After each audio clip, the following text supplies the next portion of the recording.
First of all, I want to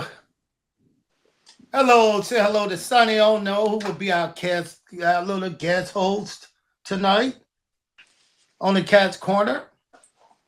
And I'd like to thank everybody out there for joining in, watching us, and hope you guys are truly entertained. But before we get started, Sonny, let's hear a word from our great sponsor, Recite. We're Recite. Of course, we offer all-inclusive site work. We're Recite. Of course, we have a dynamic site crew. We're Recite. We have secure foundations. We're Recite. Of course, we're good stewards. Recite redefines the way site work is done. Contact us at recite.com. It's re-site.com.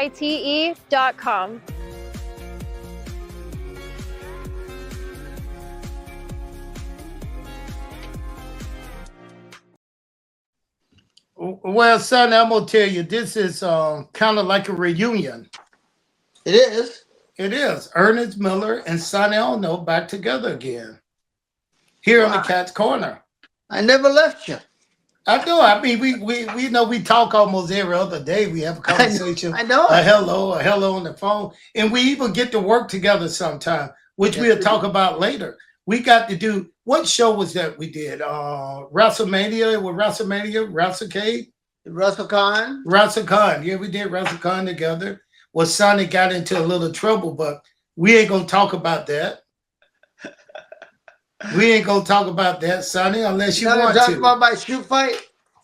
You're talking about Jesse being of the fight. I mean, Listen, talking about shoot fighting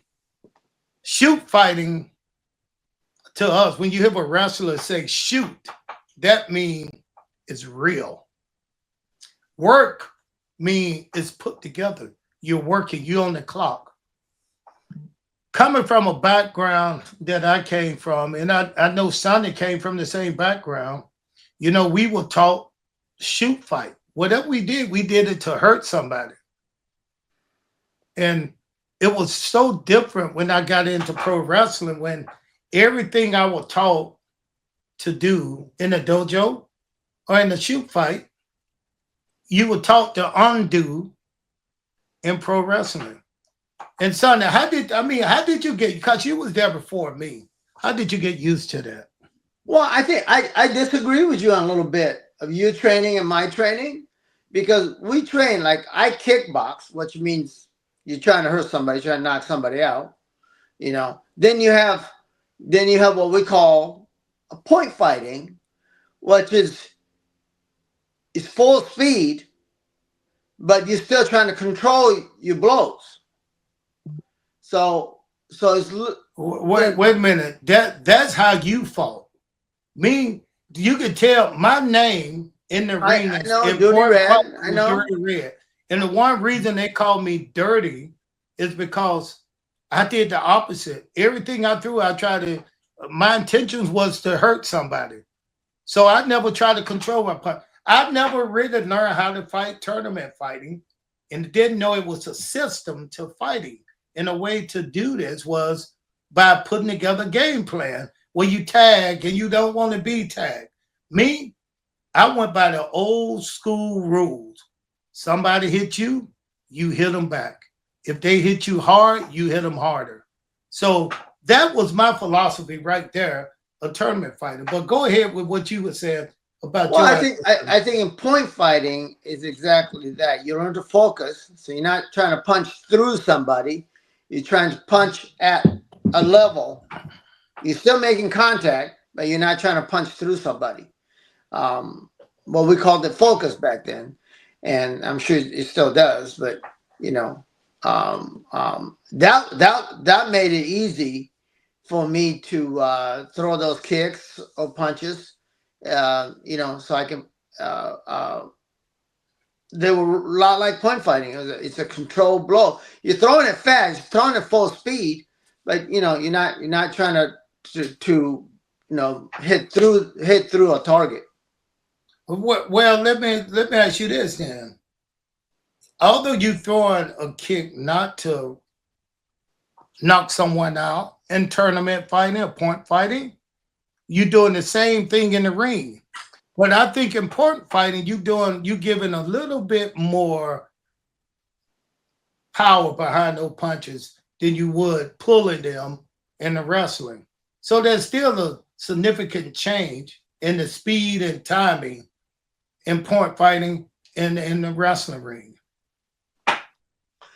Well, like I said, for me, it was pretty easy translation to be able to throw, let's say, a front leg round kick and be able to focus it so you hit them at full speed, but you're not trying to kick through somebody. So in point fighting or even kickboxing, I was 15-0 in kickboxing. Now, even though being 15-0 and it was a real fight, I still had that showmanship. I still wanted to look good. I still did things to please the crowd. Now, when you got into wrestling, did you feel that need to ease or to pop the crowd? Well, I think the technique itself, you get to do that. I mean, it's much easier when the guy that you're working with know what you're gonna do and be able to react to what you're gonna do. I think it makes it. That's why I say it's amazingly, live stunt work is what wrestling is, and you know. I want you to remember that stunt work. I want you to remember that word because we got somebody we gonna bring on who may have something different to say. Because he wasn't a pro wrestler. He was actually a pretty good martial artist. Some of the best techniques I ever seen. Stunt work, as you know, you get to take advantage of the camera angles. Whoa, you don't get to do that in wrestling. Oh, you're right. You're shooting it live, so you have to make those contact. Otherwise, it makes. If you and I are doing a match, and if I come close to your head and you react like I really hit you, then the audience sees that because you don't get that camera angles that you do in movie or television. But wait a minute. Since the crowd is so live, it's a live crowd, right, Sonny? Yeah. And that's why I had a problem. I did not want to look fake, even in front of the crowd. So sometime when they said miss the target, I was able to still touch the target when you're in the ring. If I do a spinning kick. That's what I was saying about being able to focus. Okay. That's an advantage we had as a point fighter. I mean, that's how I feel about it. And it just made that much easier, Maybe you didn't have the power I had because I used to knock guys with my right hand. I used to put guys on their backs. Well, all that weight, all that fat you carried in your body. Yeah, I can see that. Well, all that fat you got in your lips, I can hear that.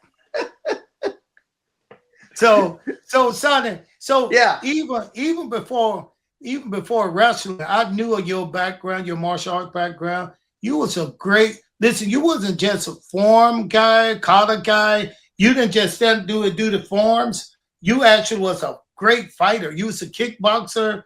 You did it all. You was one of the ones who did it all.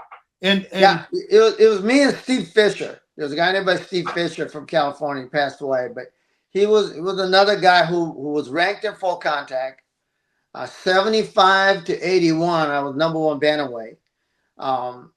And PKA, and then when you're doing that, you get the point fighter as well. So I was regionally rated, point fighter in Region 5, which was Midwest, and then I was ranked #1 or 2 always in form, and I was #1 Japanese form of competition in kata, which is form. And so, yeah, you're right. I did do it all, and I had a great time doing it. And one of the reasons I started doing it all was because we had a very first professional karate team. It was called the Transworld Oil Karate Team. And we were one of the very first real you could make living going to a karate tournament. They would pay all our expenses. And if you took first place, they will pay you $500 bonus. if you took second place, they give you $300 bonus and so on. And if you won a grand championship, they give you $5,000 bonus. So literally, you can make living. Because most of us was just doing teaching karate at karate school, whether you were an employee or you owned your own karate school. So getting that kind of boost, being able to do what you love to do, going to a karate tournament. So, Trans World Oil Team, it was Atlantic, then Trans World Oil. Then I think that was the very first karate team. Of course, the team that you were on, like John Paul Mitchell, and they came along afterward. But I think that's when it was great. When point karate was, or tournament karate, I should say. I mean, was great. Good. It was great, but it still didn't compare to the money you made in pro wrestling. No, and you almost in pro wrestling was a little easier. I think which one would you say was less dangerous and easier? Do you think pro wrestling or karate? Well, I think karate was easier physically, I think, because we didn't travel like we did in wrestling. And one of the things that is, I think people don't realize in professional wrestling, which I have utmost respect for you, even that time, you can dislike somebody. Matter of fact, you can really dislike somebody, and you still go in the ring. Which one of the very first time that I was amazed at the incident with you and Buff at the Sturgis. Sonny, do we have to bring that up because Buff is still I do. angry? I won't go into detail. I won't go into detail. No. If you're gonna bring it up, if you're gonna bring up Sturgis, Buff didn't like how the match was going to end. Hold on. If you're gonna bring up Sturgis, tell the story the way it was. Be honest. Okay. Well, Buff said he slapped me. No, he missed. He whiffed. I was there. So was my wife. So was my 2-year-old baby. We're all sitting at the little area in the back where there's catering. Anyway, how the wrestling works is you tell stories, so you build up stories.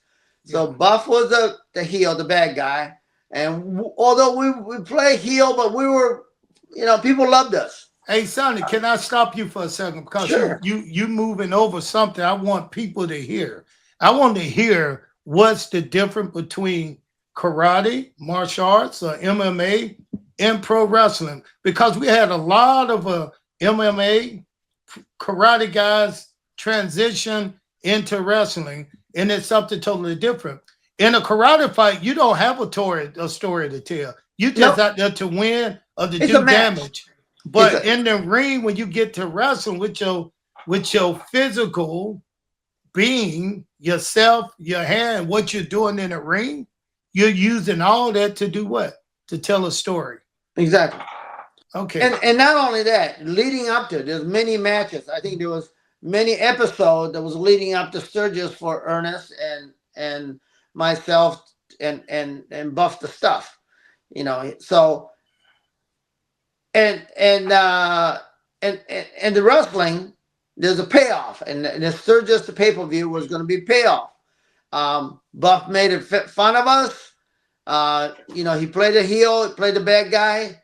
He even did the blackface, which was pretty amazing.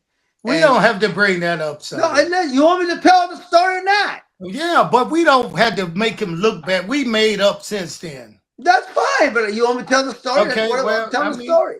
Let me tell the story, Cat.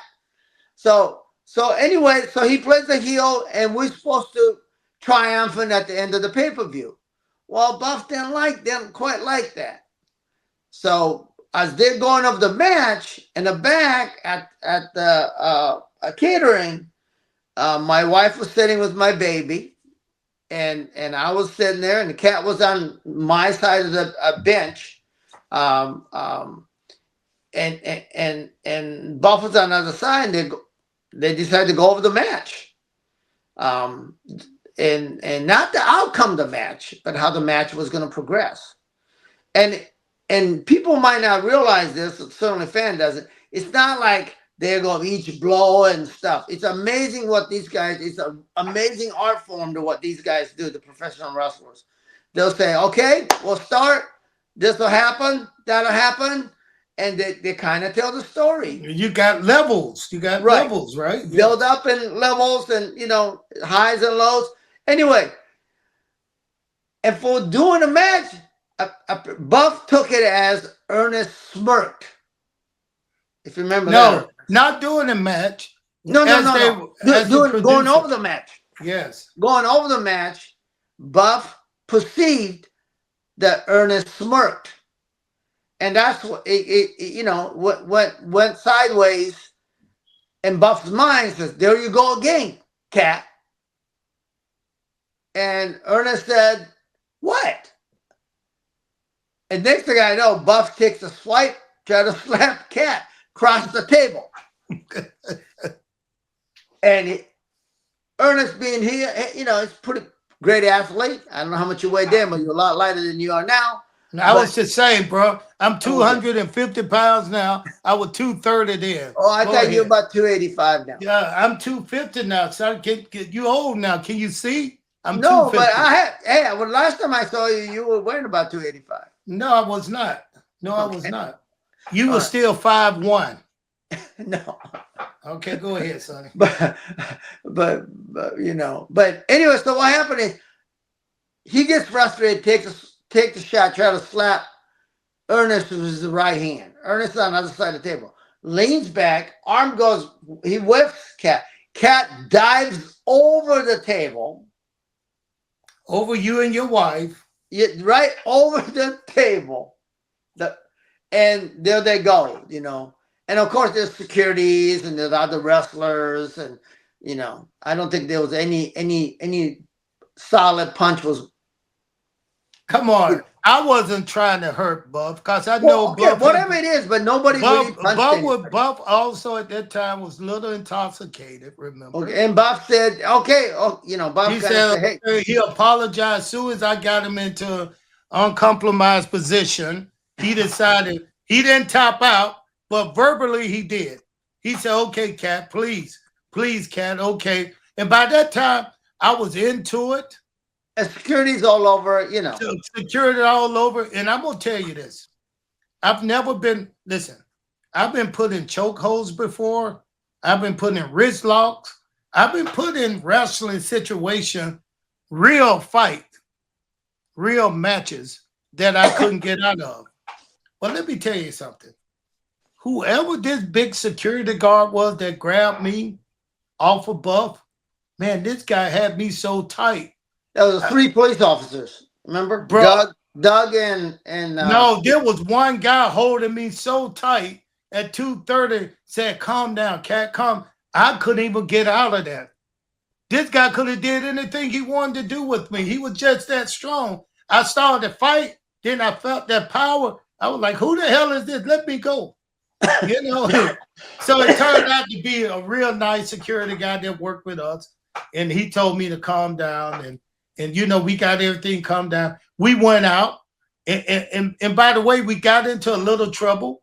So we were called into the big corporate office. With big bus, yeah. With the big bus corporate office. And Eric Bischoff, who was the president at that time, was a little angry that we got into a fight in front of people like that. That we were front of corporate Turner officers. And he was ashamed that we would act that way, being pro wrestlers, that we would actually get into a real fight in front of a crowd. So anyway, he asked us, can we do the match? He says, listen, I can scrap this match. I was going to get paid anyway.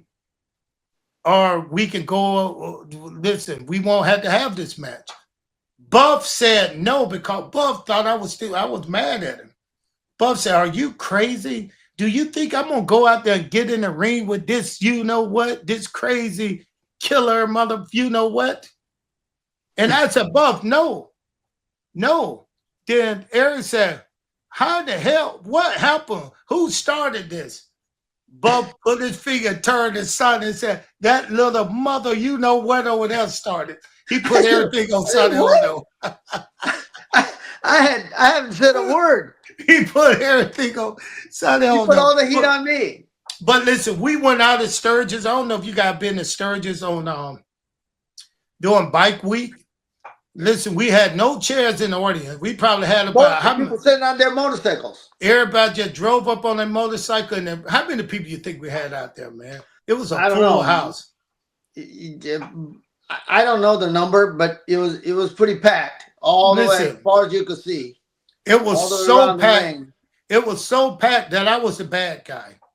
So it was so packed that the motorcycle would drown me out whenever I went to talk. They revved their engine instead of clapping and yelling. They would rev their engine. Yeah, and then when Buff go there get quiet, cause they were going with Buff. We were playing it that way, so we was the heel. Anyway, we took over, and Buff and I had the best match, one of the best matches on the card. So to me, that's that martial arts kind of life that you humble yourself during the time that you sometimes don't want to.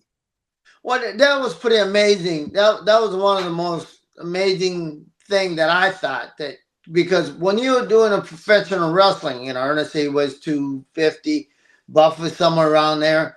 These aren't little guys, and they do give their body to the other guy. Just like we're talking about stunt work, but yeah. But and it was your job. It's a job. It's not just right.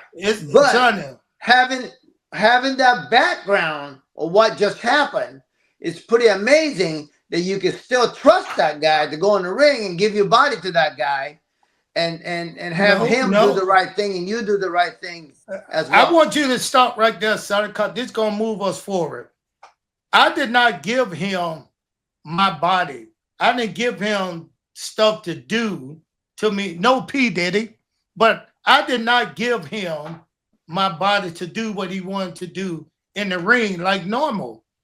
One thing I told myself as a martial artist, I know how to stay in control of what I give and what I do. So when he think he had me in a position to do what he did, that was good. I let him think that, but I was always in a reverse moment. When I say reverse moment, I could reverse anything that he would try to do to me that would harm me, hurt me, or I just did not feel safe. So that almost like stunt work. And I got a guy back in the locker room right now, in the waiting room. I said locker room, but waiting room. And this guy right here is he's a good combination of stunt work, acting. He's a highly dedicated martial artist. I think he got about 3 or 4 black belts, a world karate champion. And this guy right here, to me, if he had chose to go into any of those fighting combat sport, MMA, K1, any of that stuff, I think he would have done very, very well. Very well. But he decided to loan his skill to the life of being an actor and martial artist. Let's bring him on, Jessen Noviello. What's up, Jessen? Hey, what's going on, guys? Man, I'm doing good. Jessen, I know you know Sonny Onoo. Sonny Onoo, you know Jessen? Yes, sir. Oh, yeah. So, Jessen, we've been talking about this right here. You worked in, what do you like the most? Let's start with that. Do you like acting, or is there a difference? Acting and stunt work? No, they're, completely the same. You're just acting differently. In stunt work, you're acting out fight scenes. In acting, you're acting out human emotion. Most stunt people call their, when they're stunt doubling somebody, they just call the actor their voice double, and we're the body double. So there are 2 forms of acting. Just one is way more physical, and the other is way more vocal and emotional. Not to say that fighting is very emotional, but it's emotional fighting as opposed to the voice, and stunts they call it the voice double, is pushing the story forward with their voice. Okay, all right. Because I've noticed, I've been in a few movies, and they always ask you at the end of the movie, do you want to be title actor or stunt person? In pro wrestling, they don't ask you neither one of those. But I feel in pro wrestling, Sonny Onoo, and you can kind of go with me or go against me. Pro wrestling is both acting and stunt work. Yeah, it's without a doubt.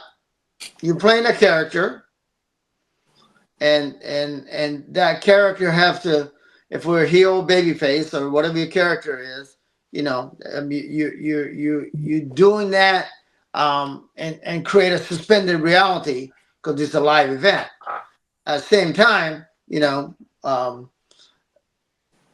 if you're getting body slammed, or you know, because I'm always trying to help Cat when I'm out there. Sometimes to his detriment. But you know, but that's within that What storyline. did you say? My dicament? Yeah, do you have one of those? No P did Detriment. it. No P did it. But you know, I mean, Ernest lost a lot of matches because he was trying to save me. Oh yeah, So yeah. I mean that was the storyline. exactly, Like Chris Tucker and who? Jackie Chan. Jackie Chan. That's what it was. But you know, Jason, we were also talking about the way you work your skills and your talent. Tell her how much and how many times do you work out, let's say a week, on your acting skill and your stunt work and also your martial arts. Well, martial arts and stunt work go hand in hand when it comes to training. I'll train 3 to 6 hours a day, and that includes stretching, strength and conditioning, jiu-jitsu, my kicks, my flips, my throws. I've 7 different black belts and a brown belt in jiu-jitsu. So when I train daily, I'm training every single of those martial arts for a certain period of time, then moving to the next. Martial arts makes the best stunt performers. So we have the fight guys and the motorcycle car guys. It's pretty much the two worlds that collide. We have gymnasts that come in, but the gymnasts always end up having to learn martial arts. So martial arts transcends very perfectly into the stunt world, as does motorcycle racing and car racing and understanding motorsports. But why? Why is that? Why did the two translate? Because that's what's needed Yeah. when you watch a film. It's either fights or car chases. Okay. Every movie consists of fight scenes and car chases. Okay. All right. I've never thought about that. I'm gonna have to go back and do my research on that right there. But so what do you need to work? How do you figure out or find out or realize what you need to work the most? Your kicks, punches, your falls, your crawls, or whatever. What I mean, what do you Me kind of personally? prioritize? Yeah, we talking to you. Well, I think one of the beautiful things about martial arts is it teaches you how to take your weaknesses into strengths. And so when you train martial arts your whole life, you just automatically and naturally know what your weaknesses are. For the longest time, my hands were not the best, so I had to just focus on my boxing.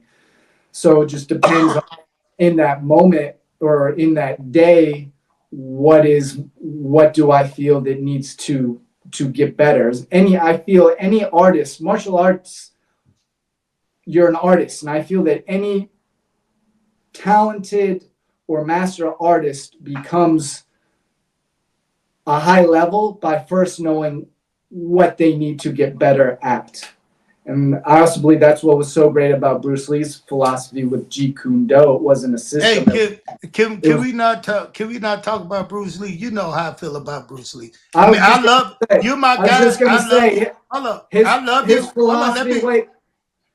His philosophy of Jeet Kune Do was great, meaning he would take somebody's physical. One of my instructors was Joe Lewis, who trained with him. Bruce Lee would take somebody's what they were best at and build a system around that, while understanding how to make their weaknesses better at the same time.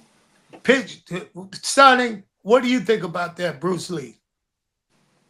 Well, you know, listen, Bruce Lee is the man who made, you know, he was a legit martial artist who made it into acting and made, you know, what he did was he made everything believable because he was a real martial artist. and of course he transcended that to acting and all those movies. And you know, I, listen, I, I mean, you might not have been in it, but I was in it when Bruce Lee movies were coming out, and I had my karate school, and you know, and then everybody wanted to be to study martial art when his movie came out. That's when the big boom happened for martial art. but you know what? I think it wasn't about Bruce Lee's fighting. I don't think it was about his fighting, his technique, his martial art at all. To me, it was his heart.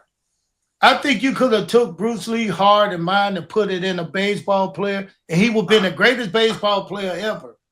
It was his philosophy, the way he thought about work, work, being perfect. So when I hear people kind of talk about Bruce Lee and his karate sucked to me, you know, and I mean that not with no disrespect.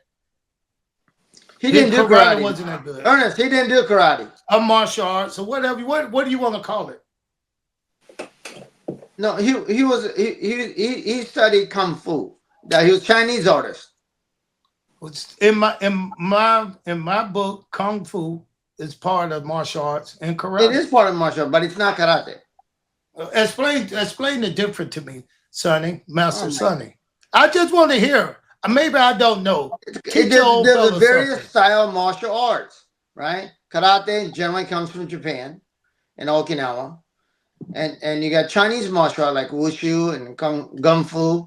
You know, those are Chinese, and you have, of course, you have Taekwondo, which is a Korean version. Harangdo, Taekwondos are a Korean version of martial arts. So there's different styles of martial arts, and that's it. You know, and there's other martial arts from outside of Asia. So you know, I mean, way Bruce Lee took the and he was very proud of the fact that he was Chinese or Chinese American, and you know, and his movie reflected that because the Japanese was always the heel in all his movie.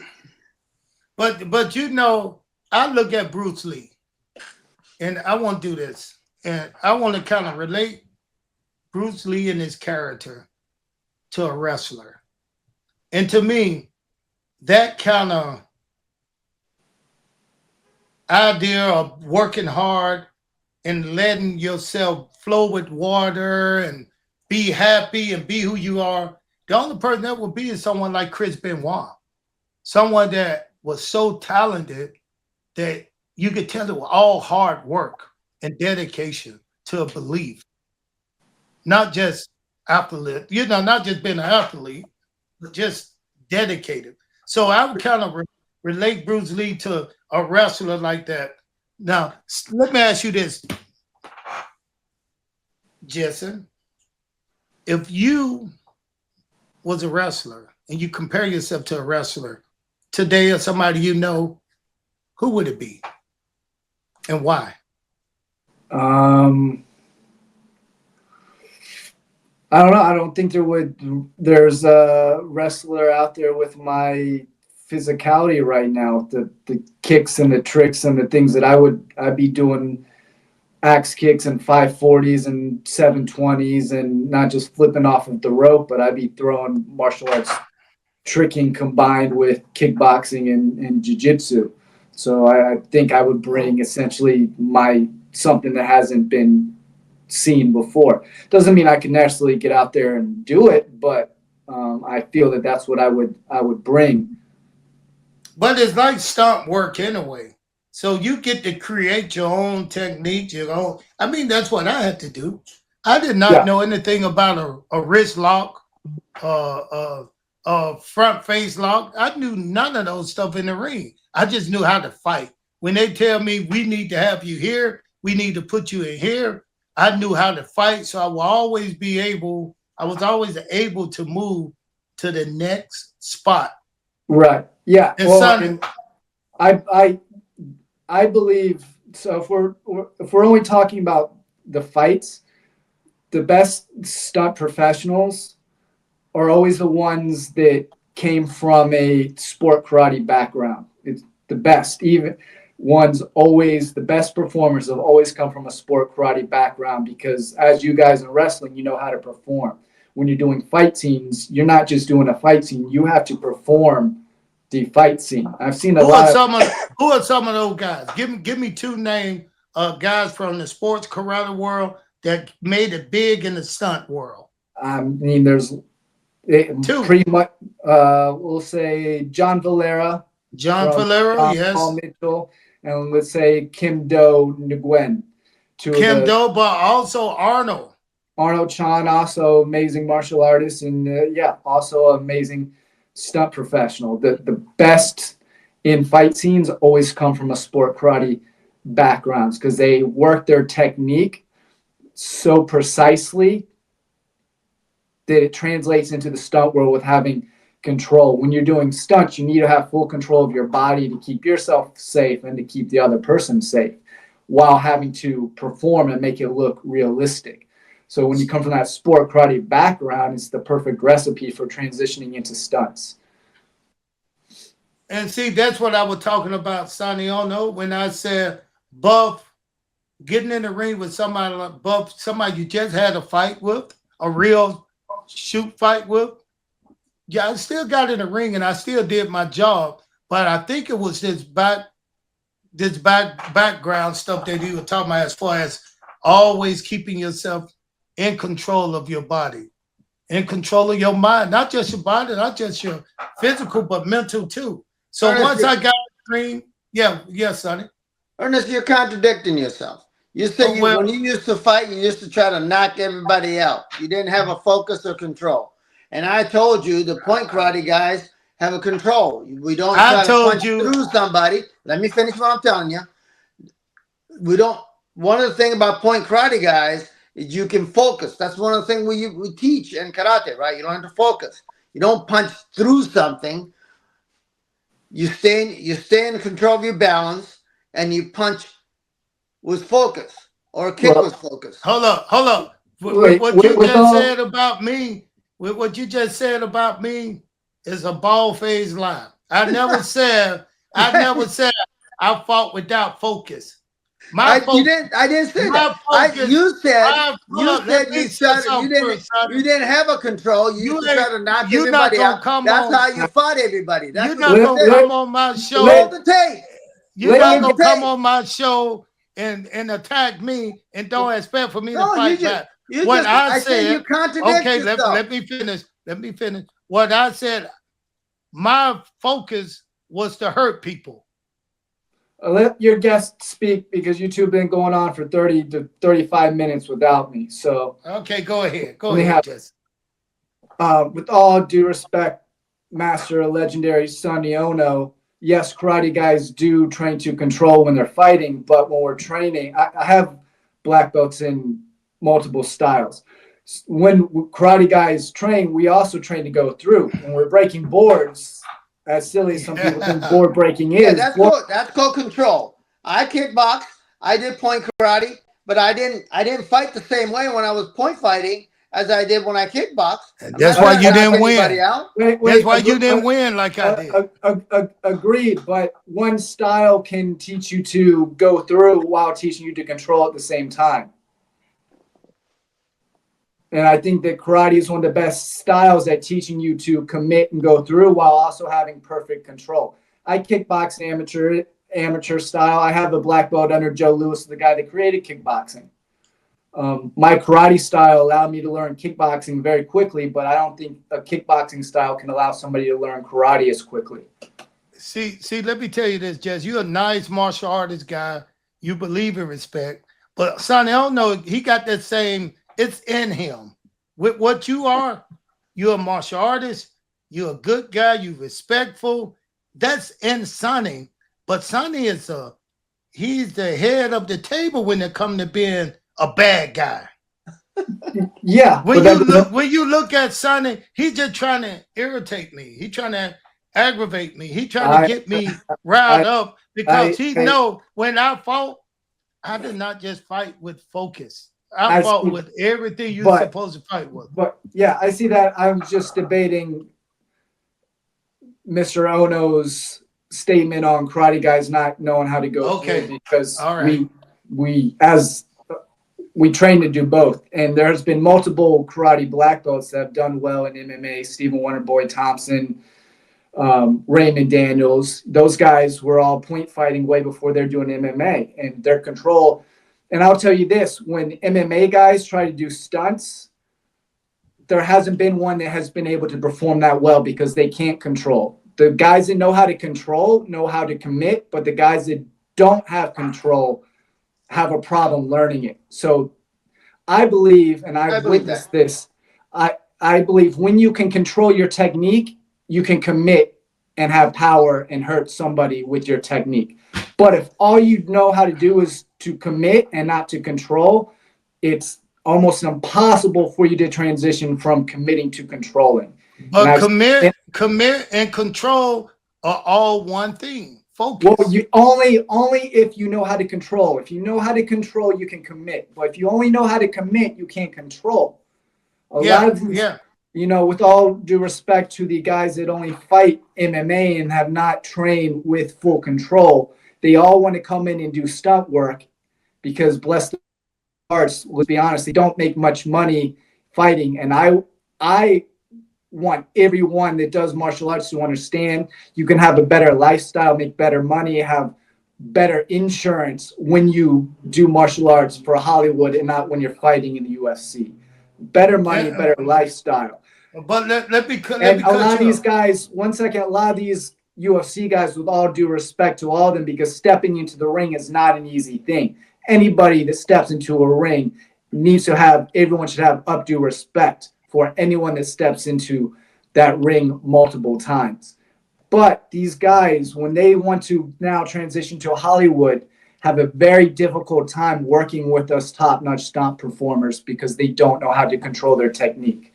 And wait, I'm not done. And it's dangerous to have them fighting number one on the call sheet. We have a call sheet, and it's in the list of order of, as you guys know, is who is the main star, the co-star. When you are doing fight scenes against number one, you need to have full control. And that's why these guys can't transition, because it's insurance liability to have them fighting the lead actors.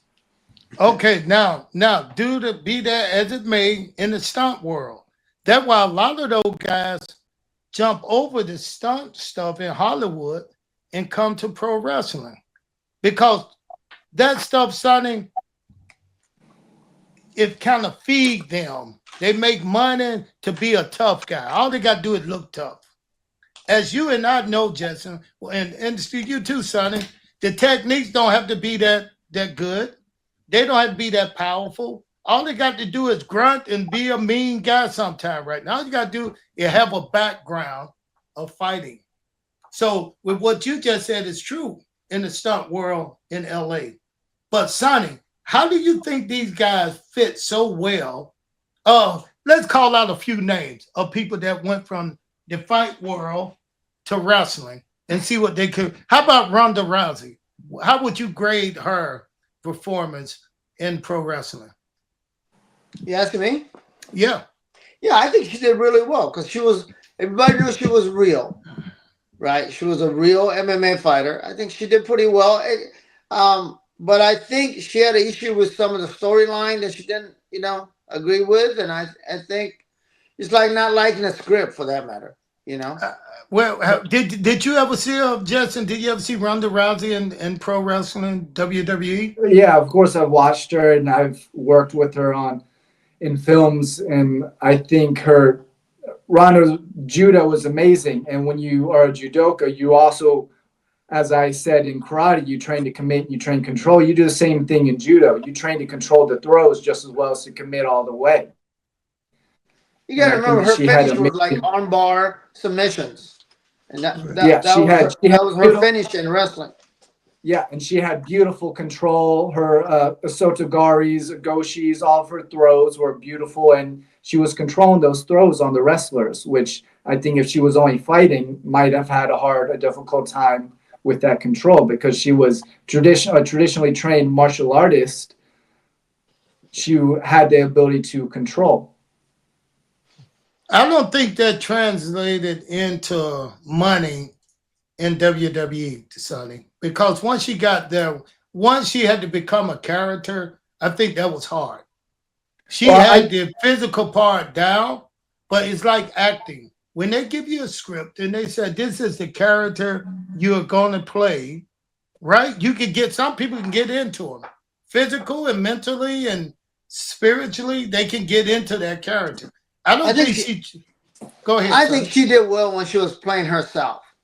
Exactly. Yeah. Okay. All right. Yeah, and most of the greatest actors that we watch in action scenes are playing themselves. Yeah. How about Ken Shamrock?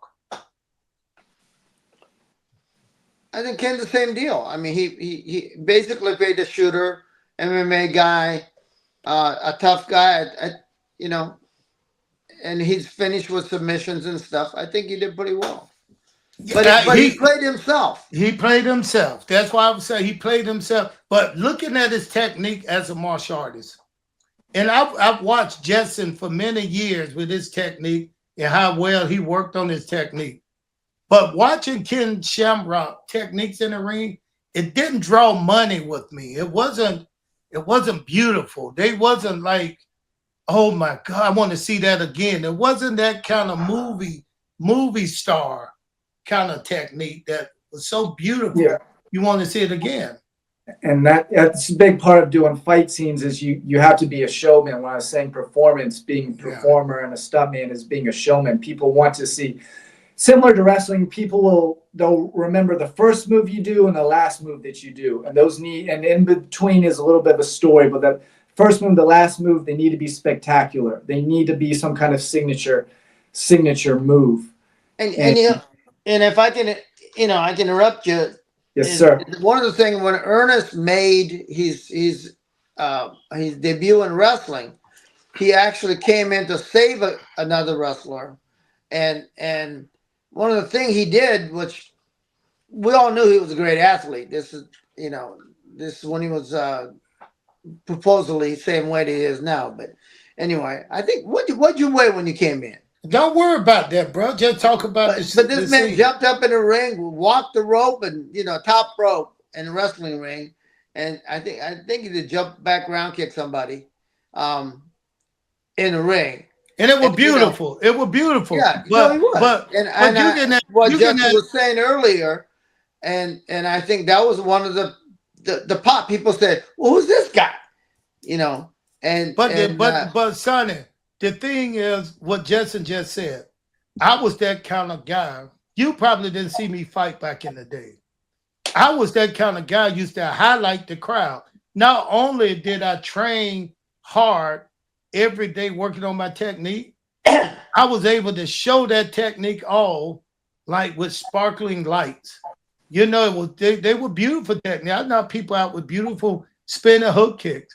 Now, today, you see a guy do one of the easier kicks in the world, a spinning back kick, and people go crazy over this. I was like, what the heck? Everybody who's just started MMA want to learn to do a spinning back kick. Well, this is a good conversation. I think it's important to have that when you're training to fight, training to fight is different than training to do martial arts. And it's the reason why I personally quit fighting. I was a world champion, the same circuit as Ernest. I fought amateur kickboxing. I even transitioned to Olympic Taekwondo back when we were all trying to kick everyone's heads off. What I felt from only competing to fight other people is I was only focused on beating somebody and I wasn't focused on developing my technique. I feel the greatest martial artists are those that can perfect technique. And if you can show that you can perfect technique, you can apply the technique. And a lot of the majority of the fighters, bless their hearts, because it's a tough life. I don't think fighters fight because they actually enjoy it. The majority of them do it because they have nothing else to do. They don't know what else to do with their lives. And that is one good aspect of the UFC and MMA. It gives people that would probably end up in jail. It gives them a form of controlled anger in that cage. But they have to train to not be martial artists. There are some martial arts moves in mixed martial arts fighting, but I really don't consider mixed martial arts a full martial arts system because the philosophies are completely different. I got a question for you, Jetson. I got one. Sorry about cutting you off. So go ahead and finish. I was going to say, I believe that behind martial arts, there's a philosophy, as Miyamoto Musashi even said it, one of the greatest samurais of all time. So the point of training martial arts is to not have to use martial arts. That's an exact quote from Miyamoto Musashi, the greatest samurai swordsman of all time. And I believe that to remain, for me, that's always my philosophy of martial arts and why I quit fighting. I train every day as though I'm going to fight tomorrow. And I think that you don't have to. Also, the saying everyone says the fights are won in training. Well, if the fights are won in training, then you can still be an amazing fighter without having to go ahead and fight. Training's the same. You're just not having to actually physically do it. And I think that that's a choice that too many people are being forced to prove their ego or prove that they're amazing martial arts or fighters, that they have to go fight. I don't think that's true. I don't think you need to do anything if you prove that your technique. I don't believe you have to fight if you can prove that your technique is masterful. Well, Jesse, let me ask you this. You brought up Musashi. You know, one of the things he's famous for, I mean his philosophy, I'm sure he changed, Book of Five Rings, um, as he matured. But Yes, remember, he's he became famous because he went through all the country and challenged all the major dojos and yes, sir. that's what he did to hone his skills to prove that his art was better than his system was better than others. 100%. But I think he later realized as he got older, and when he said the quote that a real point of a real martial artist is not use martial arts. I feel none of us can speak for anybody, but as a philosopher, we can try to translate what we feel is somebody's philosophy. I feel as he got older, he saw that he didn't have to kill all these people, that he had the skills from his training and that he necessarily didn't have to go and prove it to anybody. He had the skills. If you were to take Ernest Miller, let's say Ernest Miller never fought anybody or Sonny Onoo never fought anybody, but you still train the same. Would you guys still be just as good as you are as fighters if you didn't actually step in the ring and apply it? But isn't it the ultimate test? I mean, reason why Musashi got to his point as he got older is because he went through all that. Yeah, and I think that once he went through that, I feel that he proved that not everybody has to continue to do that. Right, but without him going through it, he would never came to that conclusion because he would never know truthfully where he stands and what part of samurai he was, how good he was as a sword fighter. Yeah, that's where, with all due respect, where I disagree, sir. I think he understood that he didn't have. I think he went through all the fighting and then realized he didn't have to do it to still be as good as he is. And that's something that I learned at an early age when I was competing and when I was winning titles. I realized winning these titles isn't going to make me any better or any worse. All of my training is what makes me as talented as I am. The work's done in training. But you know, today when people see you and you can have the best techniques in the world, you can have the best martial arts background in the world. If they don't ever see you in the ring in a fight, they downplay your skills. And I'm not saying I agree with that or I disagree with that. But right. Why do you think that's so? Well, I think the majority of people do that don't even train martial arts. I think that the majority of martial artists, every fighter says the fight is won in the training. Okay, so if it's won in the training, you're putting the work in the training. What's going to happen in the fight is you'll go in there and you'll give it your all. I believe that applying fighting has a limited shelf life of lessons, where martial arts is unlimited in the lessons. When you step into a fight, you learn to overcome adrenaline, which there are many things that do it. I mean, we do it in stunt work every day. I feel that a lot of the hits and things that I've done in stunts hurt way more than being hit by even Ernest Miller. I've done falls 15 Whoa. Quit. Hold on, let me finish. I've done 15-foot falls off of ledges and hit the Okay. edge All of, right. of All right. real All right. dumpsters and hit the ground. You're doing things and you know it's going to hurt and you still do it. So, but back to get back on track, when you ask why do people downplay only to step in a fight, I think the majority of those people are not martial artists. They're the typical frat kid watching UFC fights, drinking beer, that don't know absolutely anything about martial arts. I feel and if I can interject, one of the things about martial arts, all of us probably know, I think you all agree with me, is that we really don't care what other people We say. don't care. That's it. 100%. You know what I mean? 100%. We know who we are. Yeah. Just you know 100. how hard you train. You know But you know what but you feel. 100%. son, hold on, Jesse, Sonny. But in pro wrestling, you know, people are always trying to grade your matches. Whether or yeah. not you're a good worker, you're a bad wrestler. How can you grade something that is so fake? How do you grade somebody's match? Whether they can wrestle, they can't wrestle by what you see in the ring. And the people who's grading you has never been in a ring before. I mean, even And those that's who exactly what and that's exactly listen, what I even just though wait. That's exactly what I just said about the people downplaying your martial arts when Right. you've never fought because they've never stepped in there before. Jessen, that's karate. We kind of we trying to relate this with wrestling, and that's what we're saying. The guys in wrestling been in the ring, and they know there's no perfect match. Even a perfect match could be the worst match on the card. Even the worst match on the card could turn out to be the best match on the card. There's no perfect fight that we already know. But Sonny, agreed. I wanna ask you guys both a question.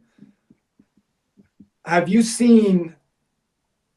There's somewhere I'm gonna go with this. Have you seen better wrestling matches behind closed doors when you guys are training or in front of the audience? Well, when we go, when you say behind, like when they're training, I seen some amazing training, but it's in a segments, right? Kind of like a stunt work practice. Yeah, you're not shooting that whole scene. You do segments. So I've seen amazing segments in the back, and they try to incorporate that segment into the match. Right.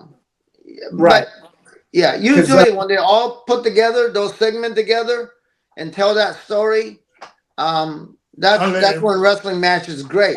And just like anything else, it's suspended reality. I want the audience member. You know, I don't want to go to movie and say, "Gee, I just saw the boom mic." Yeah. You know, I you know what I mean? Because that kills the whole thing, right? I saw the guy on the string; he didn't really fly. Yeah. You know. So the reason for me asking, hold on, let me answer that question too. I've been in the ring more than Sonny. I've worked on spots in practice that were hellified, that made everybody in the back who watched me do this spot go crazy, pop. But then once in the ring, once I'm doing telling the story and I'm doing the segment in the ring, and I do that same spot in front of 20,000 people, sometimes I get a big pop, sometimes I get nothing. You know, because it's not how you do it, it's when you do it. You're telling a story. And it's not what you do, it's when you do it. Right. So what I was going to say is some of the greatest sparring matches and fights I've ever seen, way better technique, way better tempo, better rhythm, better combinations, were always in dojos. I've seen the greatest fights in dojos and I've ever witnessed. And I'm a fight connoisseur. I watch quite a lot. I've seen the most beautiful representation of martial arts always in the dojo. So not always. You can't say always. Okay. Some of those fights that Jerry Trimble, but I mean some of the fight that when I say Jerry Trimble's a friend of mine, he's a great fighter. When I say okay, not always, but I've seen more beautiful displays of martial arts in the dojo than I have seen in actual fighting. And I think most fighters will say the same thing. Actors do the same. Actors do the same thing. They leave an audition like, oh, it was way better in rehearsal. They leave Yeah. said I did way better in rehearsal. Now I'm a fighter and I'm a pro wrestler. Like I said, I did some beautiful things in the ring, practicing a match, a spot, and I've done some beautiful things in the dojo when it didn't count. What made me stand out is I was able to do those things when it counted. You know, Right.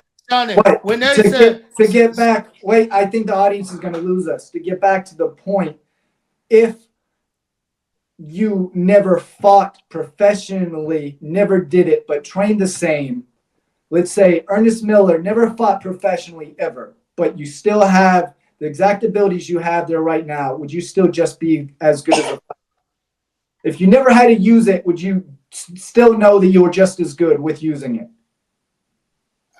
I probably would have thought. Listen, let me explain like this. With the ego and the attitude I had, I feel I'm great. I'm the greatest in a way, right? But I became even more when I beat a couple of jokers in the ring, when I beat a couple of bombs in the ring.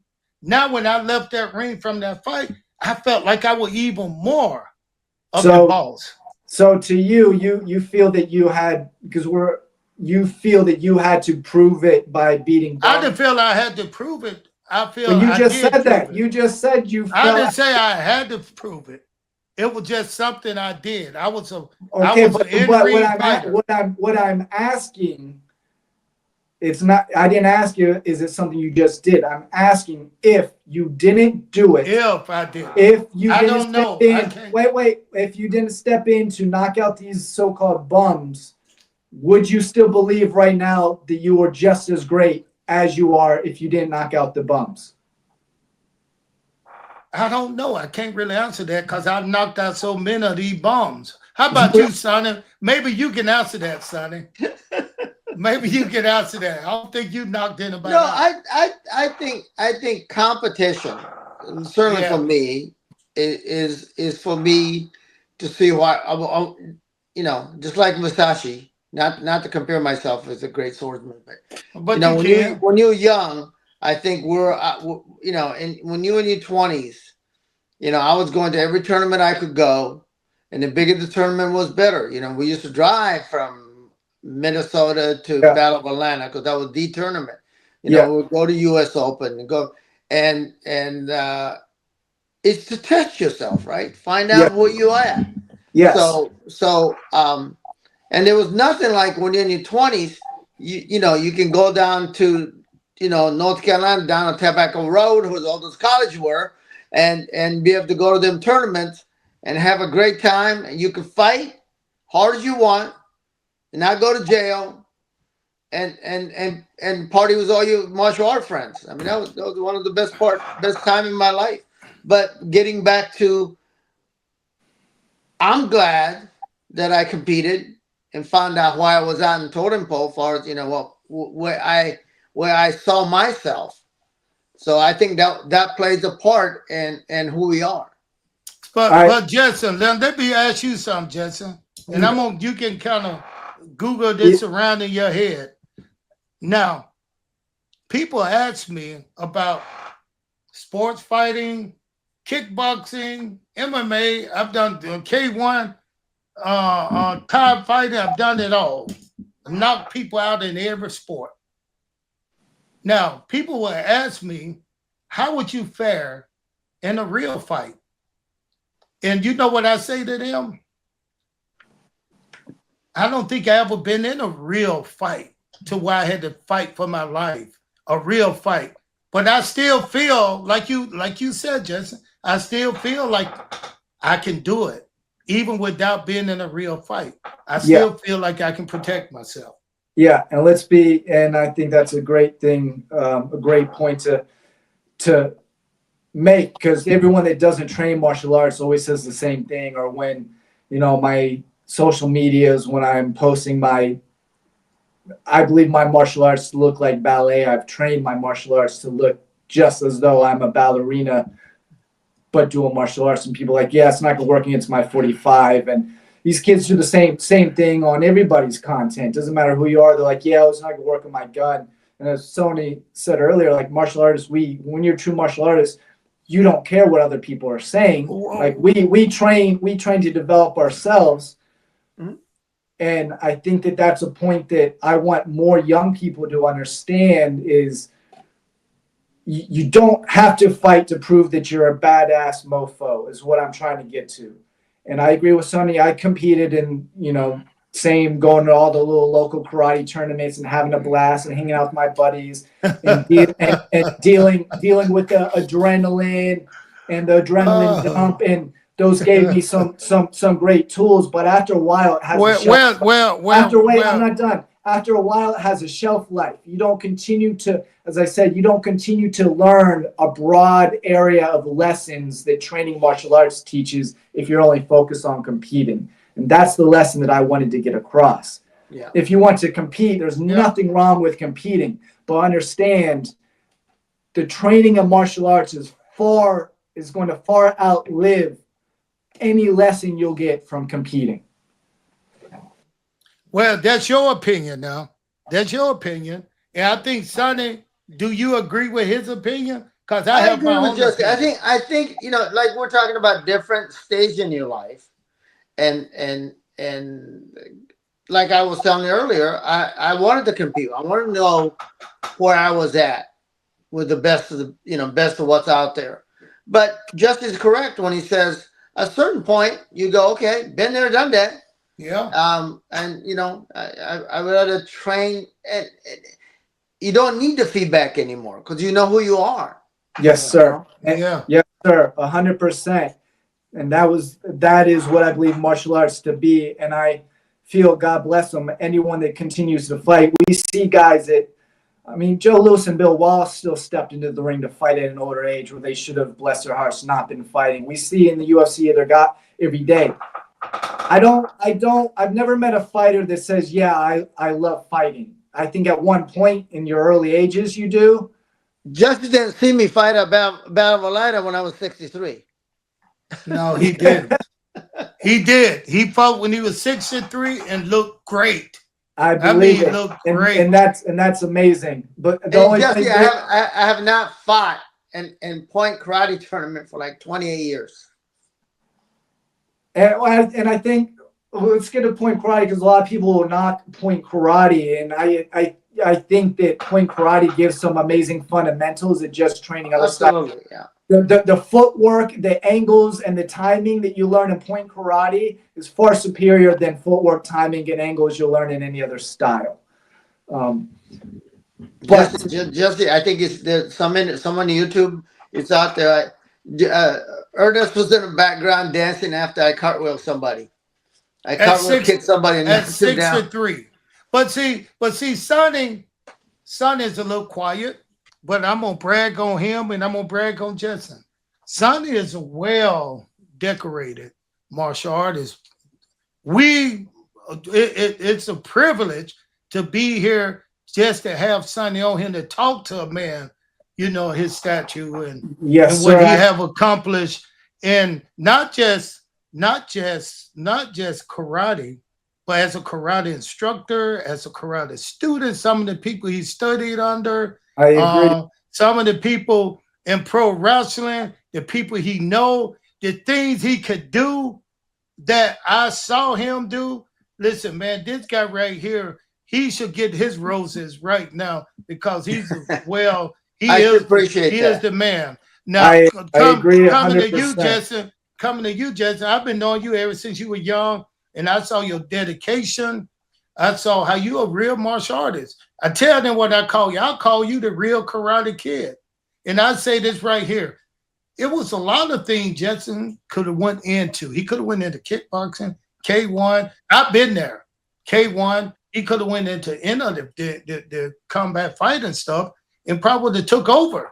But he chose to do what he's doing now, and he lived by it. So to me, that's the martial art way. Choosing your way that you want to live and live that way.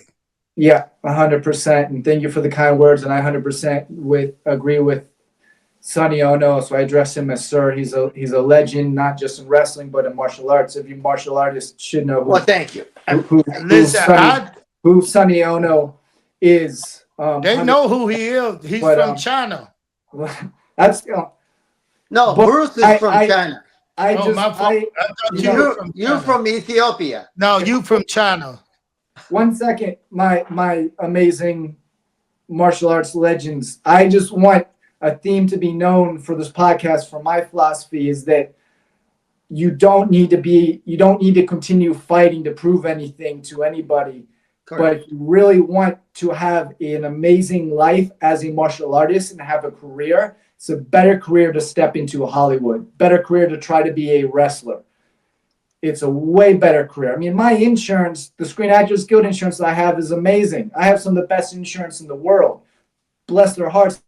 Guys that are fighting the UFC have to pay their own insurance. Who would you want to fight? Hold up, wait a minute. Who would you want to fight in the UFC? If I could set a fight up right now, who would you give me 3 names? Who would you want to fight? Look, I'm just gonna tell you that with the ability that I have, my flexibility, my kicks, my angles, I don't believe anybody would beat me. I don't care who it is. I don't believe anybody would beat me because I come at everybody from hands to feet to grappling to jiu-jitsu, back to hands to feet, and I'm throwing kicks. The reason why I honestly quit competing, there's a video of it. I threw an axe kick in a Taekwondo tournament. This guy threw a back leg round kick.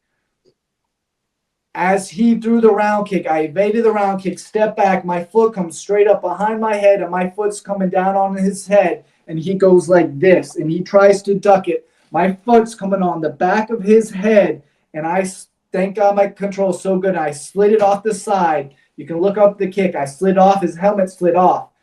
That was the last term I ever did because I knew I had an ability to kill somebody. People just aren't used to seeing legs. And Ernest will tell you, and I think the only person that has legs similar to mine is Jerry Trimble. But people were never used to seeing legs like mine coming from literally every angle. And I quit competing, for one, because I realized I did not enjoy the feeling of possibly hurting somebody that badly. Well, won't you tell the world about when you tried your new jiu-jitsu move on me and I laid on you and put my weight on you? And you gave up. I'm a brown belt now. This was 10 years ago when I was a blue belt, but it just goes to show you I was being nice and showing my display of technique and control, and Ernest just didn't want to be controlled at that point. Sounds like Ernest. And this was at the time when I was 155 pounds and he just finished filming The Wrestler and he was over 300 pounds. So I don't really you were over 300 pounds. I don't really consider that a fair thing to bring up when you're Ernest is lying, telling people he's 250. Yeah, he was over 300 pounds then because I would tell him all the time he needs to lose some weight and stop eating Subway. I know.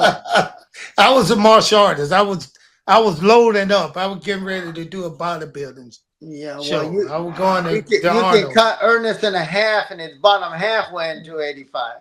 Hey, listen here, Sonny. Sonny, first of all, Sonny, you did a good job co-hosting today with me.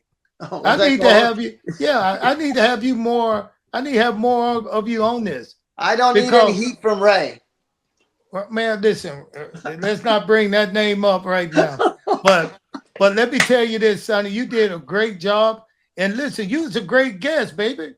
You talked about martial artists. You talked about a little pro wrestling.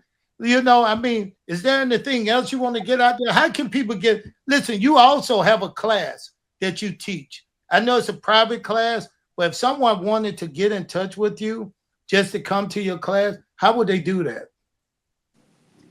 Jessen?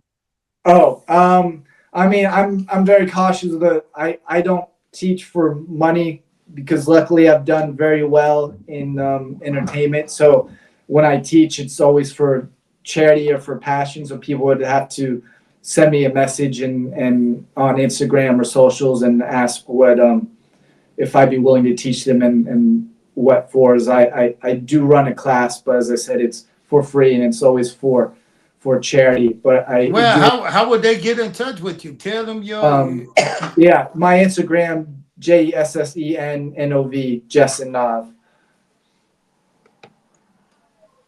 That's it? Yeah, that'd be the best way to reach me on my Instagram. But How you're a karate guy? How do you think you'll do against this guy who just won the heavyweight? John, what's his name? John Jones. I mean, I walk around at 155, so I can't do anything. Different weight class there. Yeah.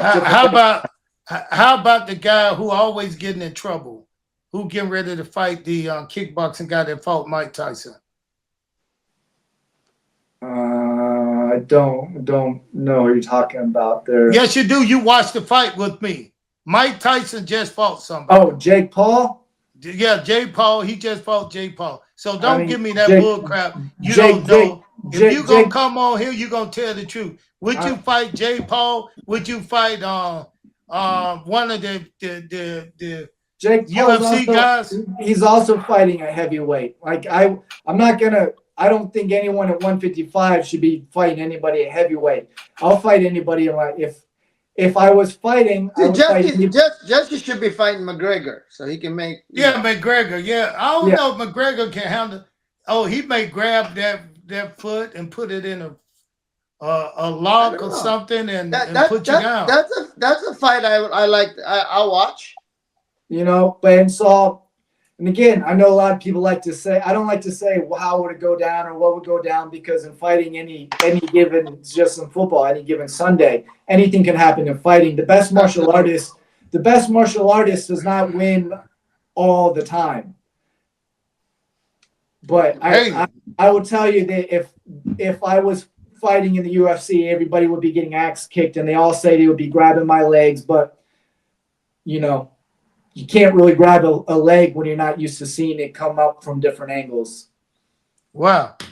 On that note right there, Sonny, I'd like to thank you, Sonny, and thank you, Jess, for coming on the Cat's Corner. We've been on here an hour and 20 minutes. See how time flies, man, when you're having fun with friends. And Sonny, you coming back on here with me.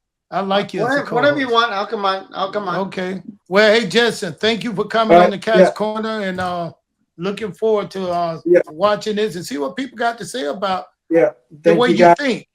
And I just want to end it. To be a martial arts, there's an unlimited shelf life. That if you want to fight when you're young, prove it to you, but you don't need to keep doing it. There's way more outside the world of fighting when you step into the world of martial arts. So how about being a pro wrestler? Should they not be a pro wrestler either? That's one of the things that I mentioned. Step into Hollywood or step into pro wrestling. It's a better life. And let's be honest, adrenaline is adrenaline. The adrenaline you guys would have when you're performing wrestling is the same adrenaline you have when you're fighting. The same adrenaline that I have when I'm doing stunt work is the same adrenaline I had when I was fighting. Well, I've done a couple of movies too. Ain't nothing like being in the ring in front of a crowd cheering your name in WWE or WC. There's nothing like it. I've been in an Oscar-nominated movie. I've been in a couple of movie fights, but like I said, that's not Sonny. How good does that feel when they hit your music? Live crowd through that curve. Live crowd is there's nothing like it. I mean, I fought in Mexico City for USA team way back in the days, like 76. That dates me. And Arena Mexico, in front of 50,000 people, and the crowd. And when they really hate you and they're throwing a little Barry at you, you know, I mean, that's a real. They don't like you. I agree. Like, dealing with the crowd is different. I'm just saying that once you learn how to control adrenaline in one area, it translates to learning how to control adrenaline in all areas. Not the crowd work. Crowd work's completely different, and I agree. Yeah. But the control of adrenaline.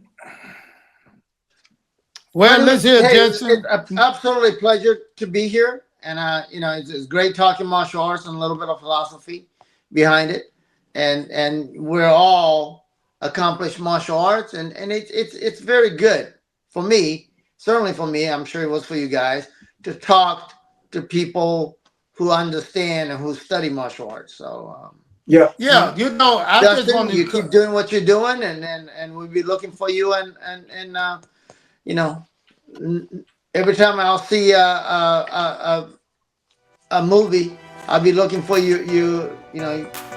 You'll be the guy who's taking a punch or giving a punch, but I'll be looking for you.